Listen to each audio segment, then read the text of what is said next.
are challenges, I think, amongst pro-democracy organizations, pro-democracy practitioners, from election officials to others, in terms of guaranteeing ballot access for everybody in the free community. And so it's even more challenging to think about the most marginalized residents among us, but that's what the movement is for, to push that conversation.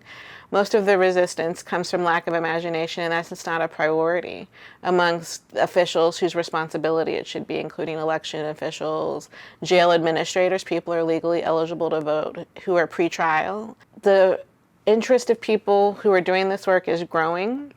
I think the movement, because of the successes around expanding the franchise, around calling attention to the voting rights of people who are justice impacted, who might be in criminal custody on election day or leading up to election day.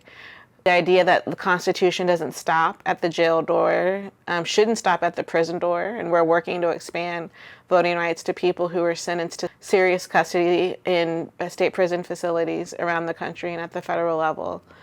That because of that movement, because of that momentum and that motivation, things will change, and we're going to be a witness to that history. We're going to be a witness to that reform. And through that witnessing, we'll be participating in an experiment, this great experiment around what does it mean to guarantee access to the ballot for even the most marginalized residents? What does it mean for election officials to make it easier to vote, even for people who are in jail or prison? What does civic education look like? What access to civic education should all residents have, including those who are in criminal custody, who are living in lockup facilities around the country?